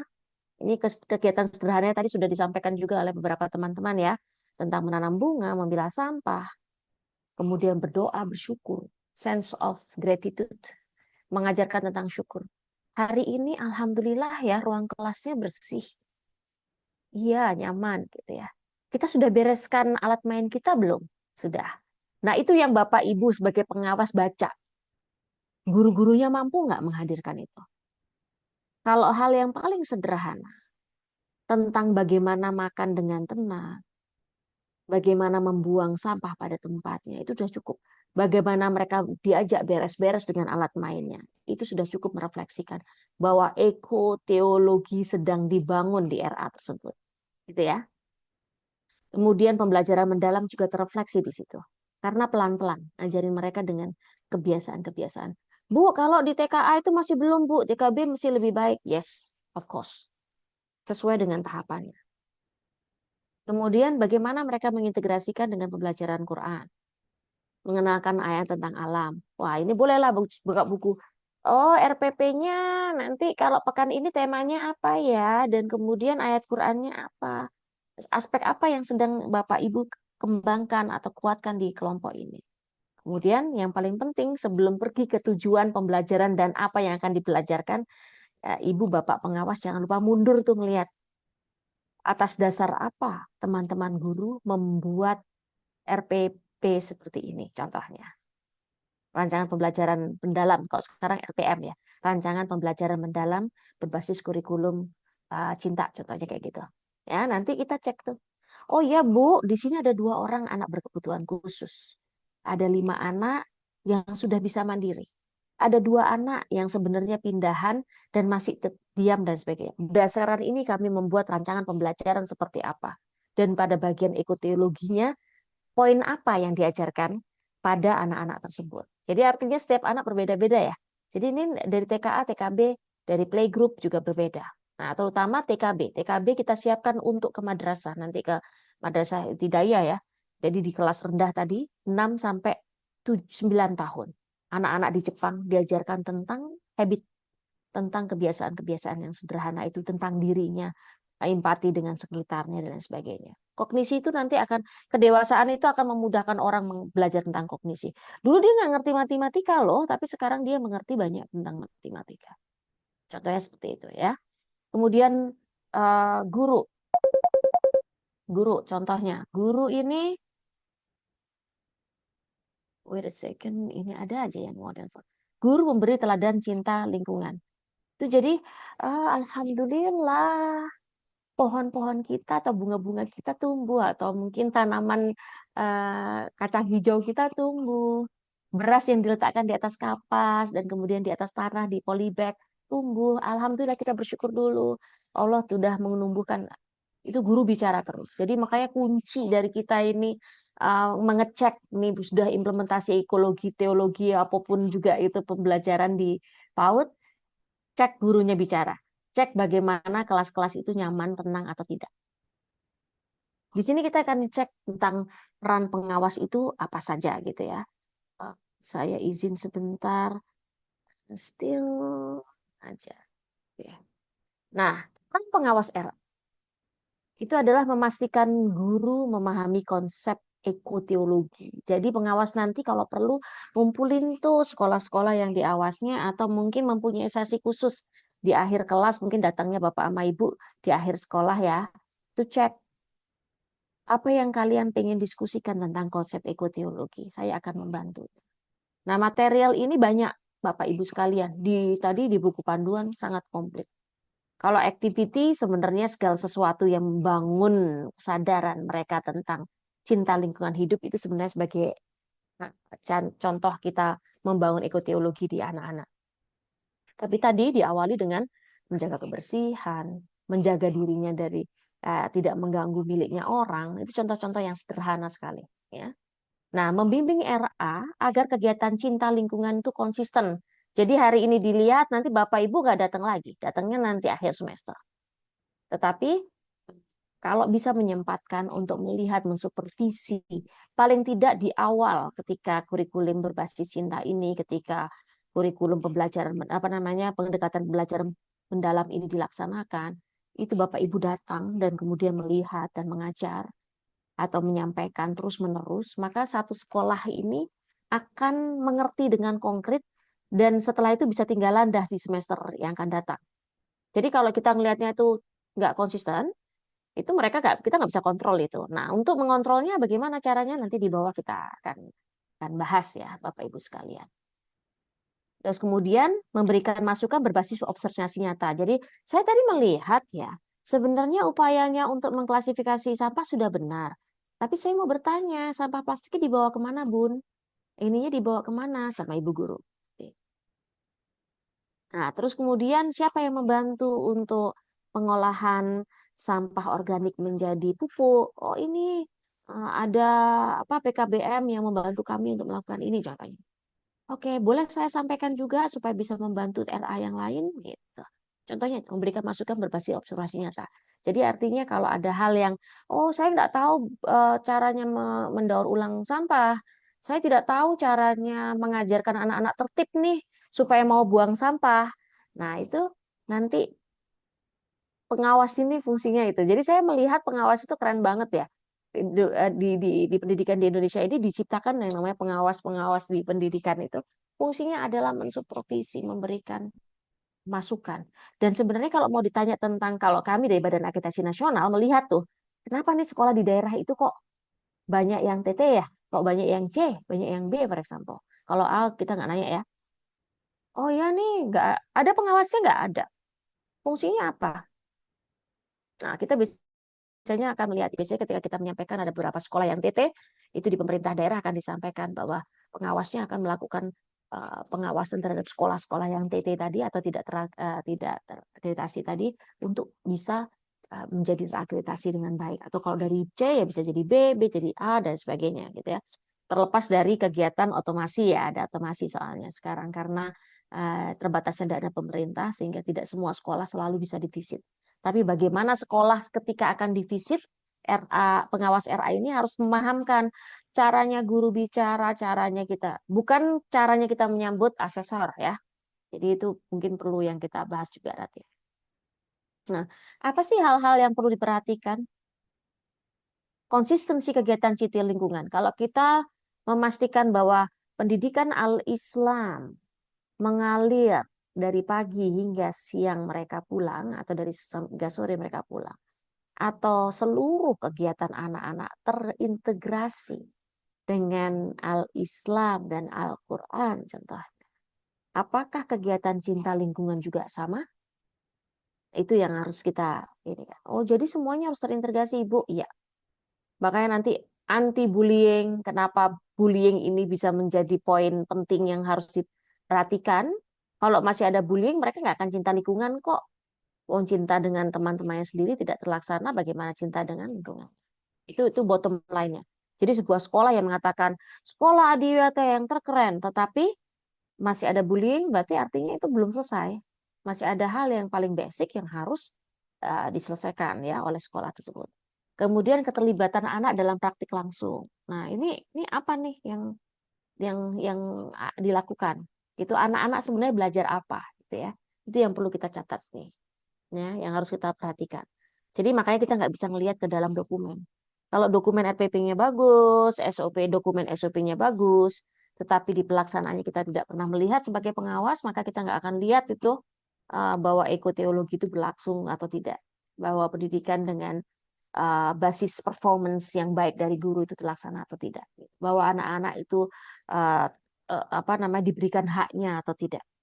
Bagaimana mereka bicara, bagaimana mereka menghukum. Dalam artian kok dihukum Bu? Ya artinya diberikan koreksi supaya mereka menjadi tertib. Contohnya kan hukuman itu masih ada ya. Walaupun kan nggak boleh menghukum dan lain sebagainya, tapi artinya anak-anak mengerti konsekuensi. Mungkin itu bahasa yang terbaik ya. Tetapi bentuknya hampir seperti hukuman kan, tapi konsekuensi namanya. Kemudian bagaimana keterlibatan dengan orang tua? Orang tuanya ikut belajar daur ulang nggak Bu Guru gitu? Ya. Masyarakat di sini seperti apa? Apakah RA ini berdiri dan kemudian oh ya tahu di situ ada RA dan banyak anak-anak kecil belajar di situ atau main-main di situ. Tetapi apakah RA ini memberikan juga semangat tentang ekoteologi dengan masyarakat yang lainnya? Dalam bentuk apa? Dalam kegiatan parenting atau bahkan Bapak, Ibu di sekitar RA boleh daur ulang juga di sini. Jadi di SD di Monang Maning gitu ya di daerah Bali di Bali Denpasar sana itu mereka punya 4 daur ulang yang masyarakat sekitarnya itu orang-orang Jawa Timur sebenarnya sih di sana banyak ya orang-orang Jawa Timur di situ. Mereka apa namanya mendaur ulang di sekolah, menitipkan sampah-sampah yang akan bisa didaur ulang di sekolah. Apakah itu aman? Ya dalam kondisi tertentu ya. Dalam artinya jangan sampai terlalu banyak kalau nanti sekolahnya nggak bisa berlangsung karena sibuk ngurusin daur ulang. Jadi artinya dalam kondisi tertentu, artinya di dalam RT yang sama dengan TK itu atau PAUD itu atau RA itu mereka boleh datang untuk belajar tentang daur ulang dan bahkan mendaur ulang atau melakukan proses penyetoran benda-benda yang bisa didaur ulang itu di sekolah tersebut. Jadi artinya fungsi dari sekolah sudah tidak hanya mendidik anak-anak yang dititipkan saja di situ, tetapi merangkul orang tuanya dan masyarakat sekitarnya. Ini Bunda PAUD-nya bisa dapat juara nih kalau bisa melakukan hal ini ya. Dan itu Bapak Ibu pengawas semuanya yang bisa mewujudkan. Kemudian terakhir dokumentasi kegiatan. Nah, boleh nih lihat dokumen-dokumen nih. Ada fotonya nih Bu, Bapak sekalian kemarin waktu kita belajar tentang membuat kompos gitu ya. Kemudian catatan-catatannya anak-anak di rumah ternyata menurut orang tuanya dari buku penghubung menyampaikan sekarang mereka bisa mengkoreksi ayah dan ibunya kalau sampai keliru membuang sampah. Ini yang dilakukan Singapura sebenarnya. Anak-anak di masa itu beberapa dekade yang lalu itu memungut sampah yang dibuang oleh ayah ibunya atau kakek neneknya. Karena kakek neneknya kan nggak bisa dirubah lagi ya. Tapi anak-anak yang dirubah ini kau tidak perlu mengajarkan lagi kepada orang tua, tapi dia mengutin. Jadi ada satu cerita di mana ada si kakek ini yang kalau jalan sambil buang-buangin putung rokoknya lah, inilah itulah macam-macam gitu. Dan cucunya di belakang mengambilin itu. Itu analogi ya, itu cerita yang menjadi analogi bahwa generasi yang muda ini yang kita pegang, yang kita pahamkan, yang kita pastikan mereka paham sehingga bisa mewujudkan itu yang namanya ekoteologi yang baik gitu ya. Nah, ini yang paling penting nih, contoh log matriks supervisi ekotologi. Ini teman-teman boleh bertanya, teman-teman boleh mencontoh. Ini saya pikir nanti materinya akan saya berikan Bu Emi, insya Allah ya, kepada Pak Ruslan. Nah, nanti ini contoh metrik ini contoh metrik yang sesuai dengan yang saya mau gitu ya. Tapi teman-teman nanti bisa melakukan juga sendiri. Ditambahkan kolom lagi yang lain. Nanti ditulis di sini RA apa? RA Mentari contohnya. RA Mentari di daerah mana? Banyuwangi gitu, somewhere in Banyuwangi. Di Pasuruan, Kabupaten Pasuruan di RA Mentari gitu. Nah, di situ ada RA Mentari, ada RA Bunda kesayangan, ada RA apa, kita nggak tahu ya RA-nya macam-macam. Nah, nanti dibuat tuh rekapnya. Dan ini sebenarnya sebagai pengawas ini keren, ini bisa jadi publikasi atau sebuah data yang sangat bagus yang bisa disampaikan ke akademisi atau bahkan untuk dirinya sendiri. Ini loh kondisi di seluruh Kabupaten Pasuruan ini yang terjadi. Ada 20, ada 15 RA yang saya awasi atau 8 RA yang saya awasi dan saya berkolaborasi dengan teman-teman pengawas yang lain dan saya melihat bahwa dulunya ini yang dilakukan sekolah-sekolah RA dan sekarang sudah bergerak ke kepedulian lingkungan. Dari mana indikasinya? Dari catatan saya ini. Ini valid, ini bisa valid. Tapi nanti direkap ya Bapak Ibu. Ini adalah hanya contoh saja. Mungkin saya sebagai akademisi melihatnya matriks ini mudah untuk kita laksanakan. Tapi Bapak Ibu boleh melakukan bentuk pencatatan dalam model apapun juga. Doesn't really matter. Dan nanti kalau pemerintah daerahnya ganti lagi, kita bisa bilang nih, Bapak, kami bisa dukung Bapak kalau mendukung apa yang ada di catatan ini. Bahwa sekolah-sekolah ini adalah sekolah-sekolah yang telah melaksanakan pembelajarannya dengan baik, dan saya rasa Bapak Ibu harus tetap kunjungin gitu, harus lihat gitu. Bapak Bunda PAUD mesti lihat nih. Di sini sekolahnya bagus kayak gitu. Dan kemudian di pemerintah daerah atau nanti di Pokja pengawas ya seperti Pak Ruslan nanti bisa ditampilkan. Di Jawa Timur ini sebenarnya hampir 100% Pak udah aman nih Pak, udah konsisten nih pekerjaan yang dilakukan gitu ya. Di sini ada aspeknya, ada indikatornya, ada kondisinya. Aspeknya bisa ganti-ganti ya Ibu. Ini cuman yang jelas itu tentang peduli lingkungan ya. Kalau religius ini karena teologinya, ekonya karena pendidikan lingkungan, dan kreatif, inisiatif ada bisa taruh di sini. Tanggung jawab, mutu boleh dimasukkan mutu, boleh terserah mau apa aja aspeknya. Nah indikatornya kita buat sendiri sesuai dengan yang kita lihat itu sebagai hal yang lazim. Tapi sebenarnya ini bisa diunduh di mana-mana ya, model yang seperti ini. Indikator apa untuk membaca religiositas dari sebuah layanan pendidikan di RA? Kemudian kondisi di RA. Untuk mengatakan 70% anak konsisten itu nanti di belakangnya ada catatannya. Sejumlah muridnya ada 40 atau muridnya ada 12 gitu. Atau muridnya ada 120 contohnya. Mengatakan 70% itu dari mana, itu ada catatannya.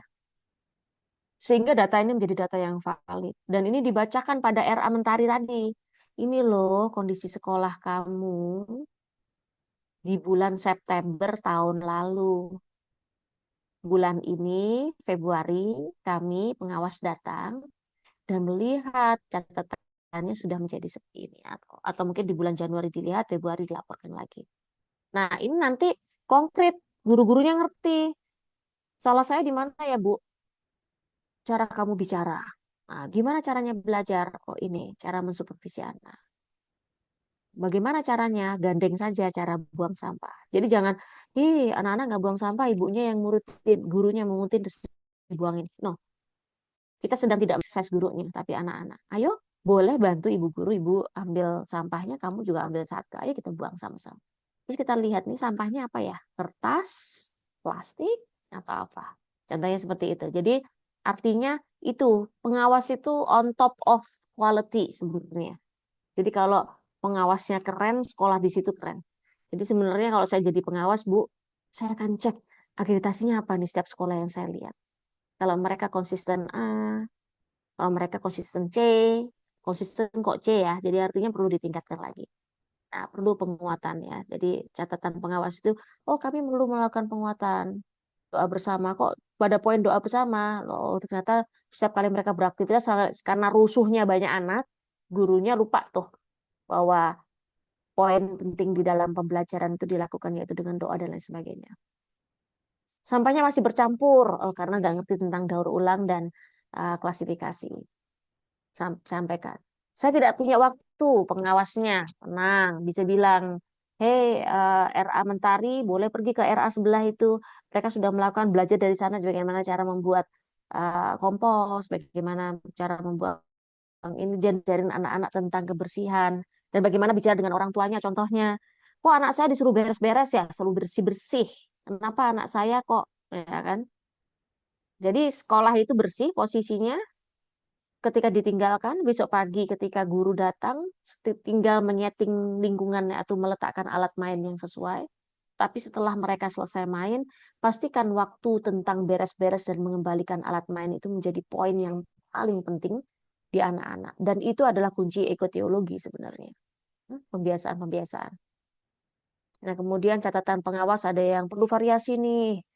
Oh, ini udah berjalan dengan baik, tapi dia kayaknya itu aja yang dikerjain. Jadi kita mungkin bisa lihat bikin tahapan ya. Jadi ketika mereka mempunyai habit kebersihan lingkungan dulu, setelah itu nanti baru ke daur ulang atau membuang sampah pada tempat, artinya daur ulang sampah. Kemudian baru pengolahan menjadi kompos. Kemudian apa lagi? Jadi tidak langsung satu waktu menyelesaikan semua kegiatan atau advance atau berhasil dengan semua kegiatan di tingkat yang paling baik gitu. Itu enggak, step by step. Ya, supaya mereka tahu bahwa proses ini yang sedang dibaca oleh anak-anak. Proses ini yang sedang dibangun di kepalanya anak.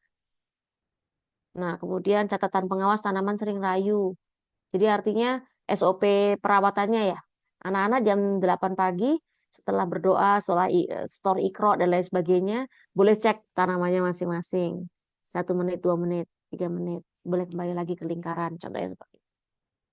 Nah, kemudian yang paling esensial itu yang sebelah kanan nih. Yang sebelah kanan ini. Rekomendasi RTL. Jadi cara tidak lanjutnya apa nih yang mesti disiapkan oleh Bapak Ibu sekalian. Nah, kemudian mesti latihan, mesti ada penambahan kegiatan craft. Sampahnya ada yang di bagian menjadi bahan untuk main, bahan untuk karya contohnya. Terus yang terakhir, habit, jadwal piket anak itu ada nggak? Supaya mereka tahu yang dijaga itu bukan cat yang lain-lain, tapi cek tuh tanamannya layu apa enggak, tanamannya seger apa enggak. Nah ini bisa diturunkan ke RA-RA tersebut. Guru-guru boleh melakukan ini. Dan dari sini guru-guru juga nanti akan bisa menampilkan rapot pembelajaran kepada orang tua berdasarkan catatan ini. Jadi benefitnya banyak ya. Jadi untuk guru bisa, untuk pengawas bisa, dan selanjutnya untuk semua orang yang perlu dilaporin tentang ini. Gitu.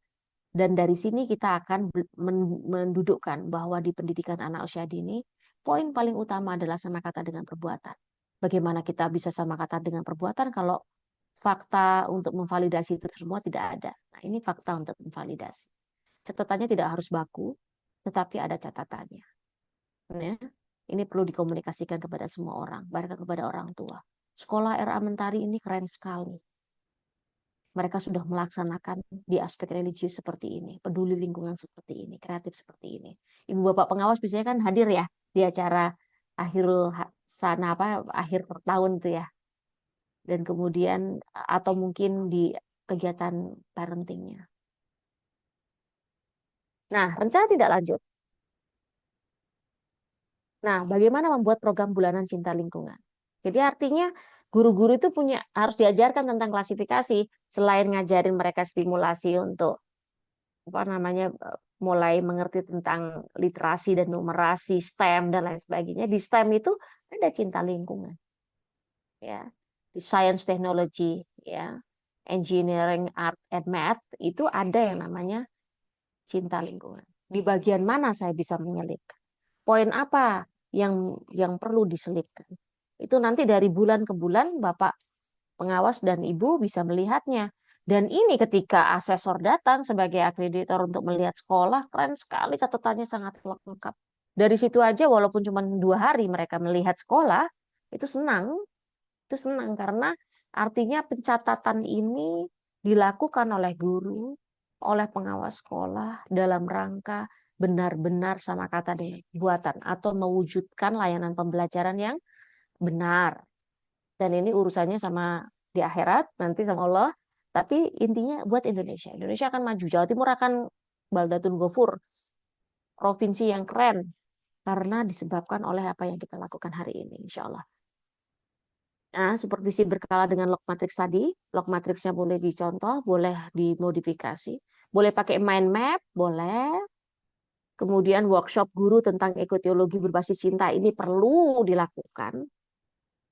Ya, mengumpulkan dalam gugus untuk dipahamkan gitu. Terus kemudian yang terakhir kolaborasi dengan orang tua untuk kegiatan lingkungan. Jadi artinya ini tahun ajaran baru akan dilakukan apa saja. Oh, mengecat bagian luar dari sekolah dengan kapur, for example. Mungkin kalau di daerah itu nggak harus cat gitu ya, pakai kapur yang putih itu dilakukan bersama-sama dengan orang tua.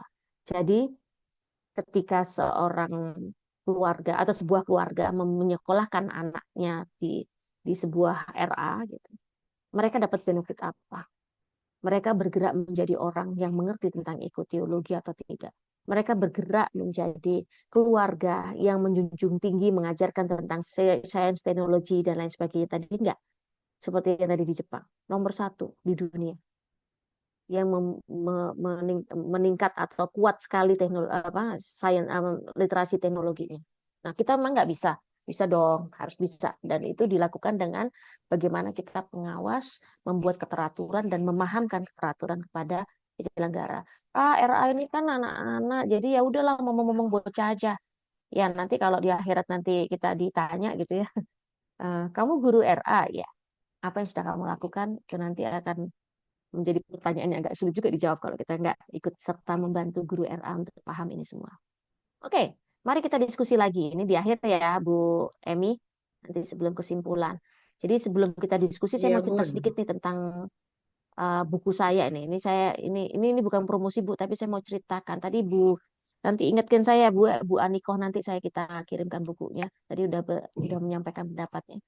Nah, ini adalah buku yang bicara tentang positif yang saya lakukan dan growth mindset. Ini mungkin bisa menjadi dasar penting untuk bisa digunakan teman-teman semuanya ketika membina teman-teman di pembelajaran. Ini semua sudah dikurasi oleh Kementerian Pendidikan dan Agama, insya Allah.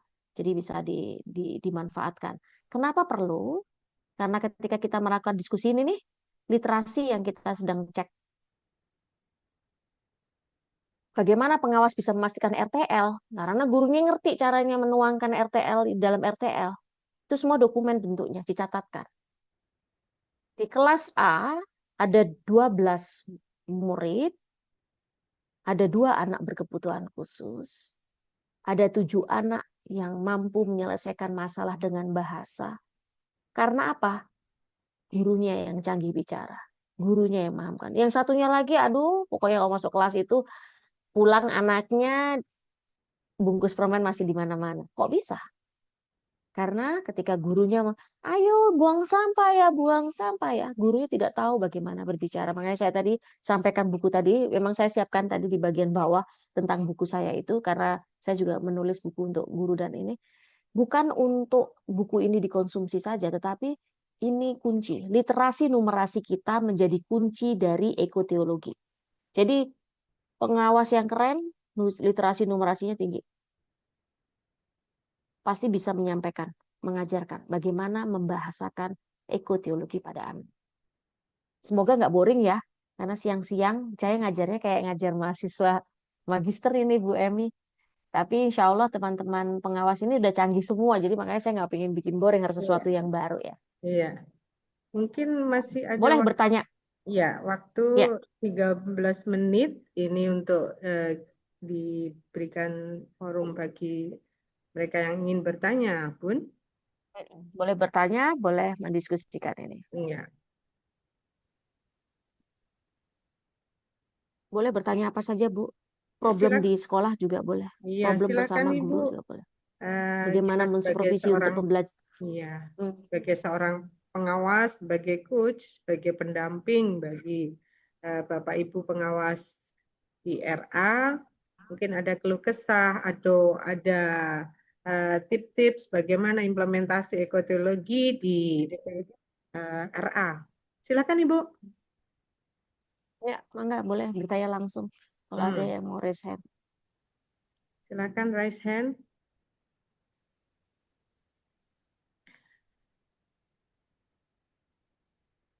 Eman-eman loh ibu-ibu, bapak-bapak, ketemu Budin Malik ini, waduh sulit lah. Mumpung ketemu, mungkin ada yang tertarik dengan bukunya, belinya di Shopee atau di mana Budin? Ya, nanti boleh ada di Gramedia dan lain sebagainya. Ya. Tapi ini juga ada di sini nanti apa bisa disimpan, kan nanti saya kirimkan ke Pak Ruslan ya, jadi bisa tahu di mana mendapatkan. Ini sudah diberikan apa namanya ini dengan oleh Pak Mukti ya. Silakan Bu Linda mau tanya. Boleh tanya, ini kok free bertanya, tidak harus ini. Bertanyanya tidak tentang ekoteologi juga nggak apa-apa. Tapi sekarang mungkin teman-teman sudah paham semua tentang apa itu ekoteologi. Jadi mungkin boring ya kalau ngomongin tentang ekoteologi, tapi bisa sampaikan hal yang lain boleh. Memang sebagai guru RA itu tantangannya sangat berat sekali, apalagi di rentang generasi alfa yang mereka dampingi ya.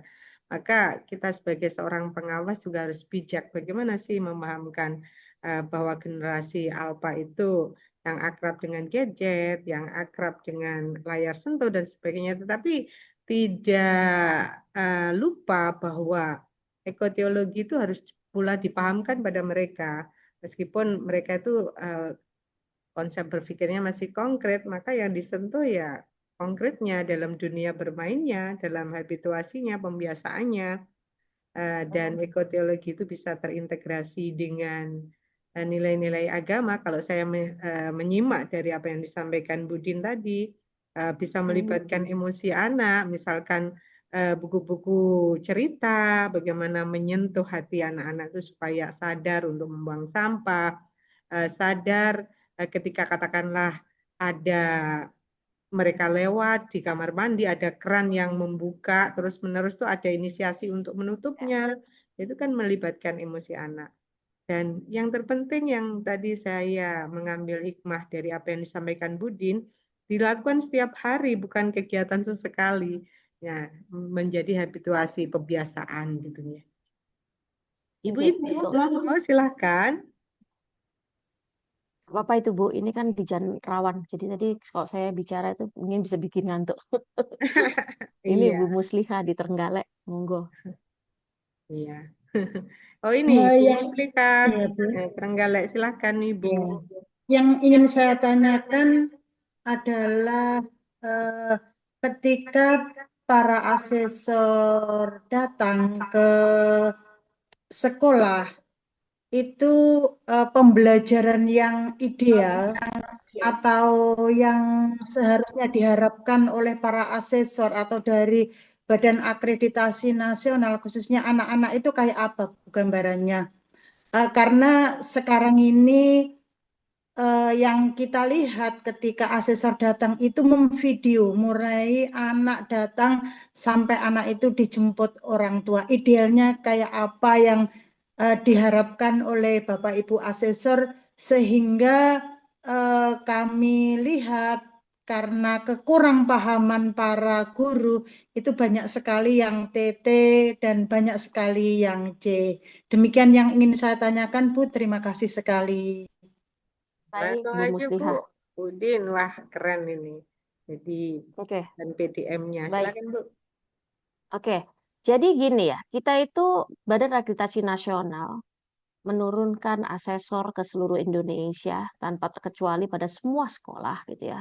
PAUD dasar menengah, SMK, SLB ya, MA, MTS itu adalah untuk MI, MA, MTS. Kita itu pengen melihat bagaimana sebuah sekolah melayani pembelajaran. Jadi nggak perlu dipuaskan, Bu. Poin pertamanya. Apa adanya. Nah, waduh, tapi jadi TT, Bu, jadi C, Bu, jadi B. Itu yang dibaca dari kondisi sekolah kita. Kita nggak bisa terbaca A karena disiapkan selama sepekan, semua orang bersandiwara atau SOP-nya dibuat sedemikian rupa supaya kayak di video bagus. Tetapi sebenarnya itu tidak pernah terjadi di sekolah itu. Itu efeknya jangankan diakreditasi sama kita, Bu. Akreditasi yang utama sama Allah aja. Sebenarnya itu aja poinnya, Bu. Jadi TT, C, B itu bukan sebuah hal yang disaster, tapi benar. Artinya bahwa kita perlu tahu, kita memperbaiki bagaimana supaya sekolah ini memberikan layanan yang bisa disebut A, bisa disebut B, bukan C atau TT. Itu ya, Bu. Jadi saya nggak bisa memberikan tips bahwa, oh iya nanti yang akan dibaca itu anak-anak tertib dari pagi, ibu guru juga dandannya cantik-cantik, kerudungnya seragam, bersalaman, terus kemudian sekolahnya bersih. Tetapi sepekan setelahnya atau mungkin sebenarnya di hari-hari biasa, sekolah itu tidak seperti itu. Ya, mari kita critical thinking aja, Bu, sebenarnya. Kita mari critical thinking. Asesor datang untuk membantu sekolah membaca dirinya sendiri supaya bisa memberikan layanan yang bertanggung jawab terhadap setiap anak di masa itu. Jadi bukan untuk supaya sekolah mendapatkan label A, B, C, atau TT. Ini yang harus dipahami. Makanya kita sekarang menjadi bahan PDM, PAUD dasar menengah, menjadi satu. Karena kita sedang melihat learning progression. Bahwa PAUD-PAUD di Jawa Timur seperti apa sih? SD-nya kemudian seperti apa? SMP-nya seperti apa? Kalau PAUD-nya in order atau benar, maka SD-nya akan sama. Karena anak-anak itu nggak bergerak terlalu jauh ya, kecuali yang pindah sama orang tuanya kemanapun juga. Tapi mereka akan bergerak di lingkungannya itu. Ya, kalau di Kabupaten Trenggalek tadi, ya di situ nanti gede lagi, SMP-nya di situ, SMA di situ. Mungkin kalau sudah menikah atau mungkin kuliah baru mereka pindah tempat, gitu ya. Jadi itu poinnya, Bu. Jadi jangan diupayakan, nggak perlu diupayakan.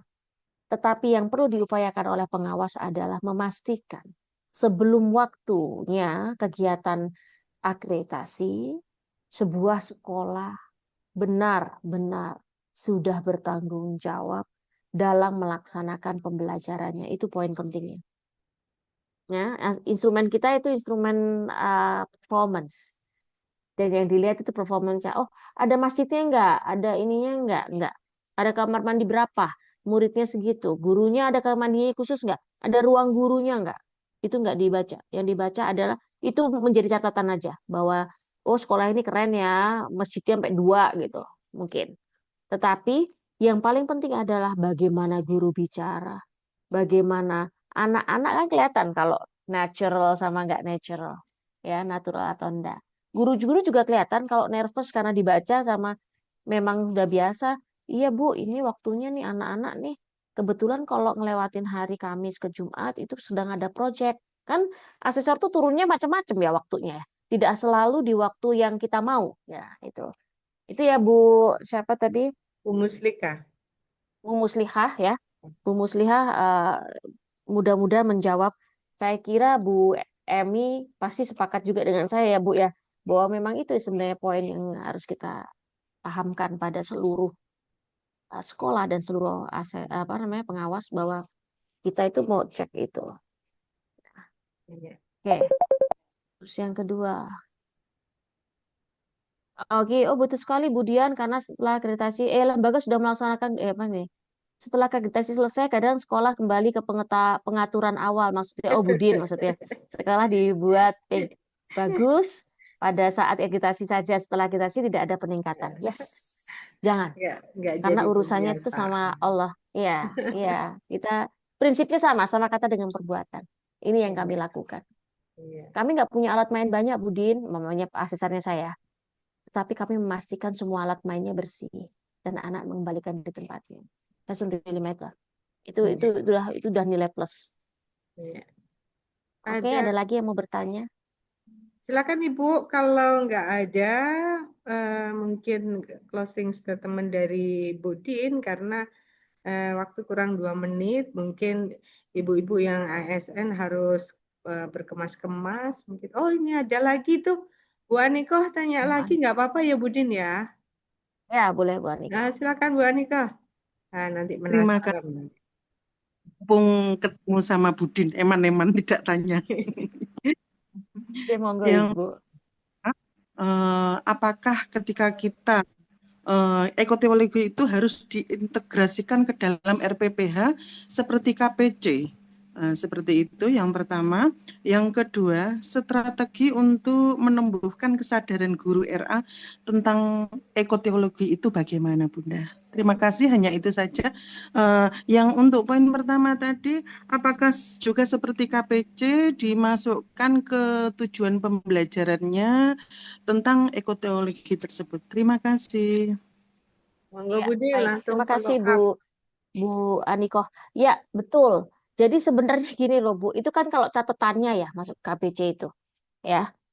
Itu tuh catatan saja supaya guru tahu bahwa aspek ekoteologi ini menjadi hal yang penting untuk dipahamkan di anak-anak. Makanya tadi di presentasi saya di awal kan cerita tentang kondisi tahun 2025, tentang apa yang terjadi di Sumatera Barat, Aceh dan lain sebagainya.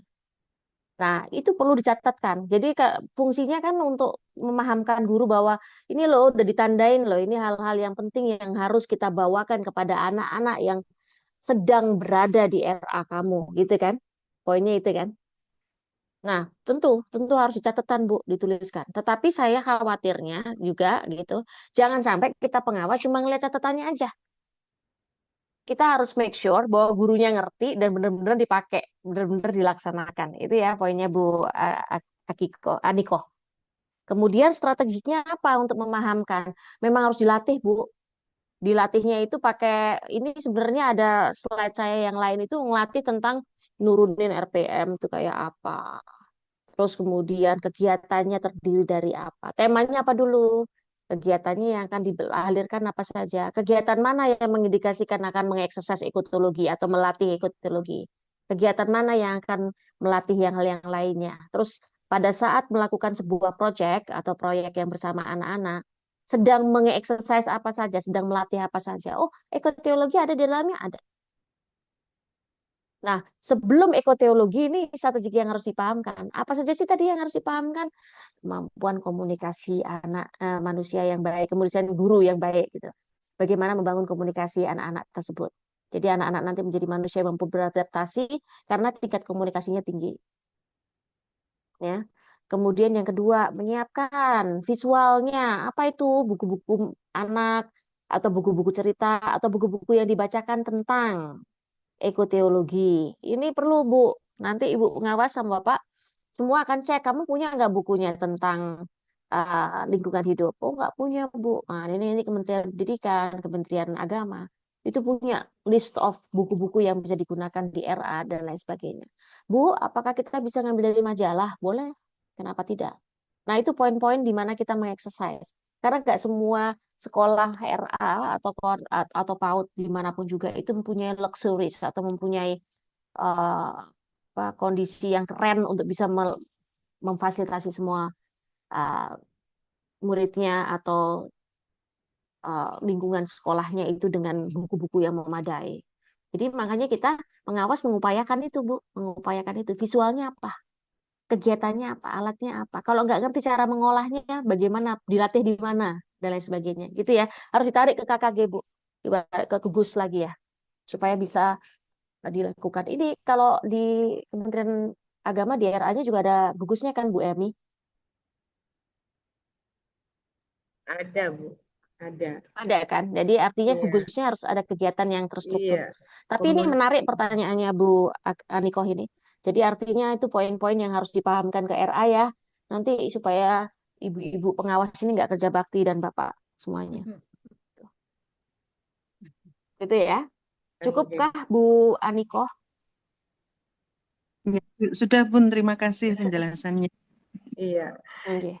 Ibu Bapak inginnya itu berlama-lama dengan Budin ya, tapi waktu jua yang mau memisahkan. Nah, mungkin closing statement dari Budin di akhir sesi ini yang bisa intinya, menjadi support system bagi kita. Iya, baik. Ini kesimpulan ini kita bisa baca sendiri ya, apa sih ekoteologi dan lain sebagainya. Tapi poin terpentingnya Bapak Ibu sekalian, kenapa saya tadi sudah membuat slide juga tentang buku saya, karena itu yang terjadi di Indonesia saat ini, hampir semua guru. Bahwa karena literasi yang tidak cukup kuat, membuat semua tujuan pembelajaran seperti ekoteologi itu belum tentu tercapai. Dan sekali lagi, jangan sampai kita pengawas hanya melihat ke dalam dokumen-dokumen, tapi kita memastikan bahwa yang ditulis di dokumen, di RPP, ya di KPC tadi, harus ada juga pelaksana pada saat benar-benar berhadapan dengan anak-anak. Dan tolong pahamkan kepada seluruh guru RA, pelan-pelan, tenang-tenang, tidak harus cepat-cepat, tetapi memastikan dalam kurun waktu anak-anak bersama mereka belajar tentang hal yang paling esensial, yaitu tentang kebersihan, tentang kepedulian terhadap sesama, dan kepedulian terhadap lingkungan. Saya rasa itu yang paling penting yang perlu dipahamkan. Insya Allah ini mungkin butuh waktu beberapa saat, ya, beberapa tahun mungkin untuk pembangunan bagaimana kurikulum berbasis cinta ini dengan mengangkat ekoteologi dan lain sebagainya itu menjadi sangat esensial, merubah pola pikir. Ini kita sedang dakwah nih Bu, dakwah tingkat besar nih. Ini kan baru pertemuan yang pertama buat saya dengan ibu-ibu, dan Bapak Ibu sekalian juga bisa mendengarkan tentang kurikulum berbasis cinta terus-menerus ya selama beberapa kurun waktu tahun 2025 hingga hari ini. Jadi insya Allah nanti akan perlu banyak diskusi, perlu banyak upaya dari kita setiap individu dan membaca banyak buku yang bisa mensupport itu. Baik, kira-kira seperti itu. Maaf lahir batin kurang lebihnya, dan mudah-mudahan nggak bikin ngantuk ya Bu Emi. Dan sampai jumpa lagi insya Allah di kesempatan yang akan datang. Terima kasih, saya senang sekali berada di kegiatan hari ini. Sudah Ibu? Sudah ditutup dengan salam?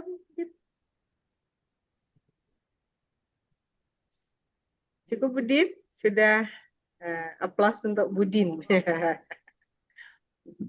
Terima kasih banyak.